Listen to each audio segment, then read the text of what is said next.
Hello সবাইকে আসসালামু আলাইকুম। তো আজকের ভিডিওতে আমরা মূলত কথা বলব ডিবিআইডি নিয়ে। ডিবিআইডি কি এবং কিভাবে অ্যাপ্রুভ পাবেন সে বিষয়ে কথা বলব। অ্যান্ড আমি রিসেন্টলি ডিবিআইডি অ্যাপ্রুভ পেয়েছি। তো আমি কিভাবে পেয়েছি সেই বিষয়ে ২-১ টা কথাবার্তা বলব। তো চলুন ভিডিও শুরু করা যাক। তো প্রথমেই আসি ডিবিআইডি কি? ডিবিআইডি হচ্ছে বাণিজ্য মন্ত্রণালয় থেকে দেয়া একটা সার্টিফিকেট। এই সার্টিফিকেটটা মূলত আপনার ব্যবসার বিশ্বাসযোগ্যতা বাড়ায়। তো এখানে দেখতে পাচ্ছেন ডিবিআইডির ওয়েবসাইটে ডিবিআইডি কেন দরকার, ডিবিআইডি কি সবকিছু দেয়া আছে। তো আপনারা চাইলে এই ওয়েবসাইটটা চেক আউট করলে বুঝতে পারবেন। ডিবিআইডি এর এই ওয়েবসাইটটা ভিজিট করলে আপনারা পরিসংখ্যান নামে একটা সেকশন পাবেন। তো এখানে মজার একটা ফ্যাক্ট দেখুন। এখন পর্যন্ত ১৩,২৪৮ টা আবেদন হয়েছে, যার মধ্যে নিষ্পন্ন আবেদন হয়েছে ১২,৭৮৩। সো বুঝতেই পারতেছেন এটা পাওয়া অনেকটাই টাফ। প্যারা নেওয়ার কিছু নেই। এটা অ্যাপ্রুভ পাওয়া আমার কাছে মনে হয় অনেক ইজি। আমরা ঠিকঠাক অ্যাপ্লিকেশন করতে পারি না। এই কারণে মূলত এই সমস্যাটা হয়। তো এখানে বিভিন্ন পরিসংখ্যান দেখাইলাম অ্যান্ড এটা কিভাবে কাজ করে ডিবিআইডি তার একটা সামারি তারা দিয়ে রাখছে। তো আমার কাছে ওভারঅল ওয়েবসাইটটা নিট অ্যান্ড ক্লিন লাগছে অ্যান্ড আশা করি আপনারা পড়লে সবকিছুই বুঝতে পারবেন। এরপরে যদি ডিবিআইডি সম্পর্কে কোনো অসুবিধা থাকে সেটা আমাকে জানাতে পারেন। তো যাই হোক, এখন আমি বলি কিভাবে অ্যাপ্রুভ পাবেন। যেহেতু আমি ড্যাশবোর্ড থেকে আগে দেখাই যে আমি অ্যাপ্রুভাল পেয়েছি। দেখতে পাচ্ছেন দ্য কোয়েস্ট ভেন্ডর নামে একটা অ্যাপ্লিকেশন। এটা হচ্ছে ৩১শে জানুয়ারি ২০২৬ সালে আমি করেছি। মোটামুটি ২ সপ্তাহের মধ্যে আমি অ্যাপ্রুভালটা পেয়েছি। তো এখানে মূলত বলা হয়েছে যে ৬০ কর্মদিবসের মধ্যে আপনি রেজাল্ট জানতে পারবেন। অ্যান্ড আমারটা ইজিলি অ্যাপ্রুভ হয়ে গেছে। আমি প্যানিক হয়ে আরেকটা অ্যাপ্লিকেশন উপরে করছি। যাই হোক, আমার ১ম টা অ্যাপ্রুভাল হয়ে গেছে। সো ওইটা তো অ্যাপ্রুভাল দেওয়ার কোনো প্রশ্নই আসে না। ডিবিআইডি পাওয়ার ১ম ধাপ হচ্ছে সদস্যপদ। মানে আপনার যদি অন্য কোনো একটা সেগমেন্টের সাথে কানেকশন থাকে, এক্ষেত্রে অ্যাপ্রুভাল পাওয়ার চান্সটা একটু বেশি থাকে। So what ever it is, আমি মূলত ইক্যাব এর সাজেস্ট করব যদি আপনার অন্যান্য সদস্যপদ নেন। এখানে অনেকগুলো আছে, আমি একটু পরেই দেখাবো। ইক্যাব এরপরে আছে একশপ। তো আমি মূলত ইক্যাব এর রেজিস্ট্রেশন করছিলাম, বাট আমার ইক্যাবে এখনো ওয়েটিং আছে। বাট আমার ডিবিআইডি দিয়ে দিছে। সো যাদের নিউ এন্টারপ্রেনার যাদের নতুন বিজনেস, তাদের ক্ষেত্রে আমি বলব এটার দরকার নাই। আপনি যদি সবকিছু ঠিকঠাক হয়, নামটা ইউনিক হয়, সেক্ষেত্রেই আমার দেখানো প্রসেস অনুযায়ী অ্যাপ্লিকেশন করলে অ্যাপ্রুভাল পেয়ে যাবেন। আর যদি হয় যে আপনি মানে খুব একটা মানে বড়সড় বিজনেস রান করবেন, সেক্ষেত্রে আমি বলব ইক্যাব বা একশপ বা অন্য কোনো যেকোনো সেগমেন্টের আপনি সদস্যপদ নিবেন অ্যান্ড ওই নাম্বারটা এখানে দিয়ে ডিবিআইডি এপ্লাই করার সময় যাচাই করতে হয়। তাইলেই সেক্ষেত্রে এখান থেকে মানে আরকি অ্যাপ্রুভাল পাওয়ার চান্সটা বেশি থাকে। 99% ক্ষেত্রে অ্যাপ্রুভাল হয়ে যায়। এছাড়া আরজিএসসি, এটা জানেন যে কোম্পানি রেজিস্ট্রেশন যারা করে। তো এইখানে সদস্যপদ নিলে অনেক টাকা খরচ, প্রায় ৪০-৪৫ হাজার টাকার মতো। অ্যান্ড আপনি যদি ইক্যাবের মেম্বারশিপ নিতে চান, সেক্ষেত্রে আপনাকে স্টার্টিং ১৫,০০০ টাকা দিতে হবে। তো যাই হোক, আমি বলব নতুন যারা আছেন তাদের ক্ষেত্রে এসবের কিছু দরকার নেই। আমি ঝাই-ঝামেলা ছাড়াই বলছি, মানে পাইছি ডিপিআইডি। তো আপনারাও পাবেন যদি আমার দেখানো প্রসেসটা ফলো করেন। তো আমি এখন চলে যাচ্ছি ডিবিআইডির ওয়েবসাইটে। তার আগে একটা কথা বলি, এতক্ষণ যা বলছি ভুলে যান, যদি কিছু না বোঝেন সমস্যা নেই। তো এখন আমি একটা অ্যাপ্লিকেশন করে আপনাদেরকে দেখাবো। তো শুরুতেই আমি চলে যাচ্ছি আমার ড্যাশবোর্ডে। সো আপনারা নিজেদের প্রোফাইল কমপ্লিট করবেন। এটা আমার মনে হয় না যে দেখাইতে হবে। মানে dbi.gov.bd তে একটা অ্যাকাউন্ট খুলবেন, নিজের প্রোফাইল কমপ্লিট করবেন। এটা আপনার নিজস্ব দায়িত্ব। সো এটা এত হাতে কলমে দেখানোর কিছু নেই। তো আমি এখন আবেদন করুন অপশনে ক্লিক করলাম। এখানে দেখতে পাচ্ছেন সাইডে প্রয়োজনীয় কাগজপত্র, ছবি, স্বাক্ষর, এনআইডি অনেক কিছুই লাগবে। আমি এখানে মূলত একটা ডেমো দেখাবো। আপনি আপনার রিয়াল ডকুমেন্ট সাবমিট দিবেন। তো দেখতে পাচ্ছেন শুরুতেই যে আপনার কোনো সদস্যপদ আছে কিনা, আমি না দিছি অ্যান্ড আমি না দিয়ে অ্যাপ্রুভাল পাইছি। বাট এখানে বিভিন্ন সংস্থা আছে, জয়িতা আছে, এরপরে আরো অনেক কিছু আছে। আপনি দেখতে পাচ্ছেন একশপ আছে, এরপরে ইক্যাব আছে। এখানে আপনি জাস্ট আপনার সদস্যপদ যাচাই করে সাবমিট দিলেই হবে। বাট যেহেতু আমরা বেশিরভাগই নিউ এন্টারপ্রেনার, তো এই ক্ষেত্রে আমরা না দিব। অ্যান্ড হ্যাঁ নাতে কিছু আসে যায় না, আমি যেটা বুঝছি। আমি ১ম এ মনে করছিলাম যে যদি না দেই সেক্ষেত্রে আমি অ্যাপ্রুভাল পাবো না। বাট এটা মূল ফ্যাক্ট না। মূল ফ্যাক্ট হচ্ছে আপনার কোম্পানির নামে, আপনার কোম্পানির নামটা ইউনিক হতে হবে অ্যান্ড ডেফিনিটলি আপনার ওয়েবসাইটটা সাজানো গোছানো হবে। সো এই ২ টা জিনিস ঠিক থাকলে মোটামুটি 90% সিওর আপনার অ্যাকাউন্টে অ্যাপ্রুভাল হবে। মানে অ্যাপ্লিকেশন অ্যাপ্রুভাল হবে। সো যাই হোক, আপনারা দেখতে পাচ্ছেন এখানে আমার ওয়েবসাইট questpanda.com। তো এইখানে আমার ওয়েবসাইটে প্রত্যেকটা জিনিস ক্যাটেগরি ওয়াইজ করা আছে। ডেসক্রিপশন দেয়া আছে বাংলায় অ্যান্ড আপনার ওয়েবসাইটে এরকম ঠিক সাজানো গোছানো হতে হবে। খুব বেশি মানে এক্সপেন্সিভ বা প্রিমিয়াম টাইপের দরকার নেই। আপনার ওয়েবসাইটটা নরমাল সাজানো গোছানো থাকলেই ইনাফ। ঠিক আছে? দেখতে পাচ্ছেন আমার এখানে সবগুলা অপশন দেয়া আছে অ্যান্ড ডিবিআইডি পাওয়ার ক্ষেত্রে আপনাকে about us, privacy policy, refund policy সবকিছু থাকতে হবে and both Bangla and English. এগুলো আপনারা ChatGPT দিয়ে লিখে নিবেন। সো আমিও ChatGPT সহায়তা নিয়ে করছি অনেকটা অ্যান্ড কিছু আমার নিজের মতো দিয়েছি। তো দেখতে পাচ্ছেন অ্যাবাউট আস সম্পর্কে, আমাদের সম্পর্কে, কোম্পানির তথ্য বাংলা ইংলিশে দেয়া আছে। এভাবে আমি প্রত্যেকটা জিনিস আমার ওয়েবসাইটে এড করছি। তো আপনারাও এভাবে আপনাদের ওয়েবসাইটে প্রত্যেকটা জিনিস এড করবেন। About us, privacy policy, refund policy সবগুলা জিনিস, প্রত্যেকটা জিনিস তারা খুঁটিয়ে দেখবে।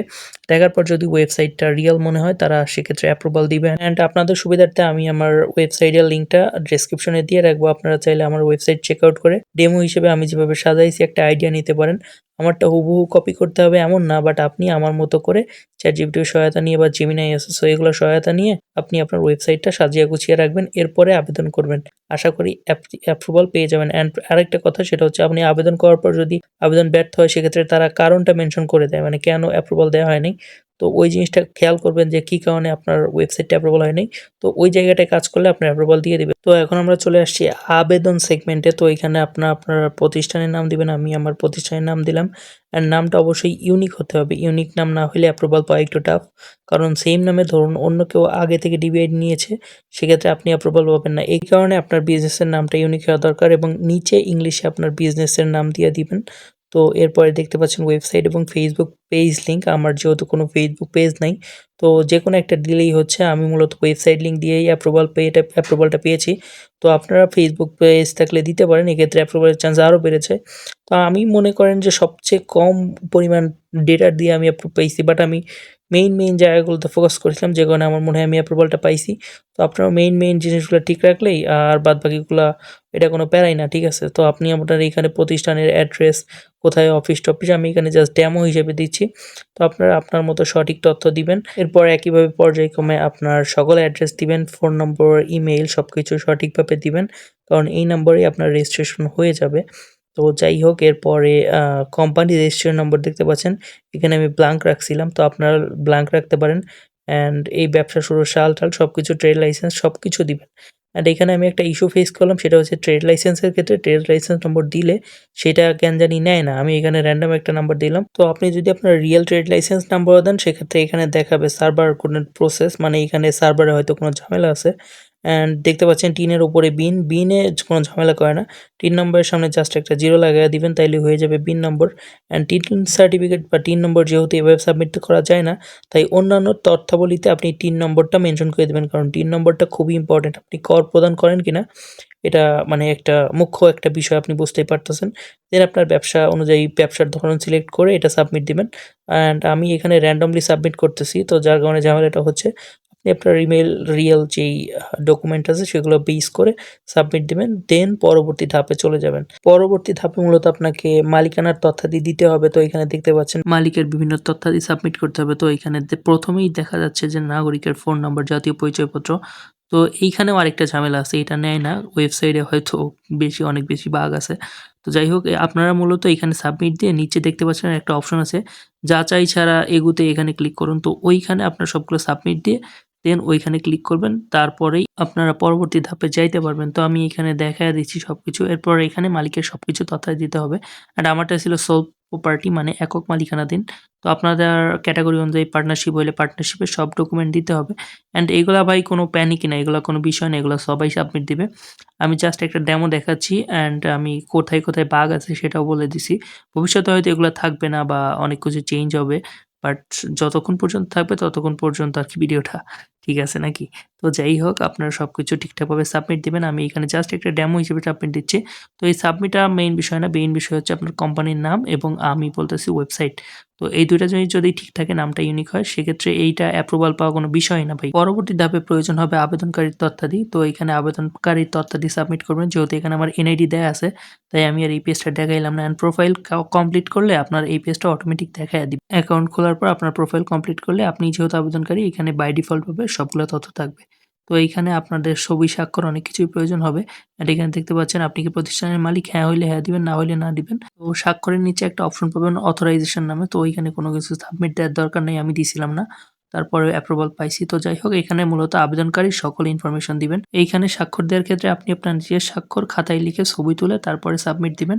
তো আমি এখানে বোঝার সুবিধার্থে র‍্যান্ডমলি ২ টা ছবি আপলোড করে দিচ্ছি।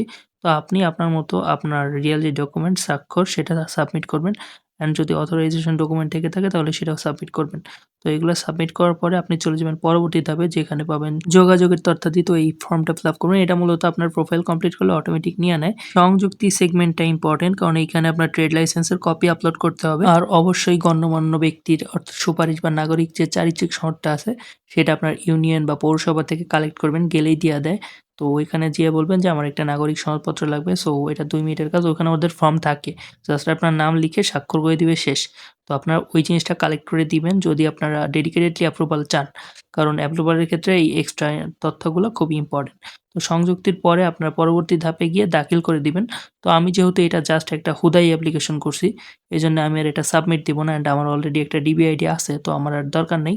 তো যাই হোক, আপনারা এইভাবে ডিবিআইডি অ্যাপ্লিকেশন করলে আশা করি ২ উইক বা ৩ উইকের মধ্যে অ্যাপ্রুভাল পেয়ে যাবেন। অ্যান্ড আমি রিকমেন্ড করব লাস্টের দিকে অ্যাপ্রুভাল করবেন। কোনো মাসের শেষের দিকে, মানে হয় কি, ধরুন আপনি একটা অ্যাপ্রুভাল দিছেন লাস্টের দিকে, সেক্ষেত্রে ওনাদের হয়তোবা এমন মানে লিস্টেড হচ্ছে কেমন, যে গত মাসে আবেদন করছে বাট এখনো চেক দেওয়া হয় নাই। তো ওইটা আমার মনে হয় প্রায়োরিটাইজ বেশি হয়। I am not sure, but আমার এটা মনে হয়, কেন জানি। তো আপনারা যাই হোক, আপনারা ট্রিক্স অনুযায়ী আবেদন করবেন। আশা করি অ্যাপ্রুভাল পেয়ে যাবেন। তো এরপরেও যদি কোনো প্রকার সমস্যা হয়, সেটা ক্ষেত্রে আমাকে কমেন্টে জানাতে পারেন। অ্যান্ড আমি যদি কোথাও জোরে কথা বলে থাকি বা আপনার বুঝতে অসুবিধা হয়, সেটাও জানাবেন। অ্যান্ড ওয়েবসাইট কিভাবে বিল্ড করবেন, সেক্ষেত্রে আমার ওয়েবসাইটের সহযোগিতা নিতে পারেন। টেক্সটগুলা কপি করতে পারেন, আমার কোনো সমস্যা নেই। আর ChatGPT যেহেতু আছে, আরও অন্যান্য এআই আছে, তাদের কাছ থেকেও হেল্প নিতে পারেন। তো এই ছিল আজকের ভিডিও। সবাইকে অসংখ্য ধন্যবাদ এতক্ষণ ধরে ভিডিওটা দেখার জন্য। সবাইকে টাটা, বাই বাই, আল্লাহ হাফেজ।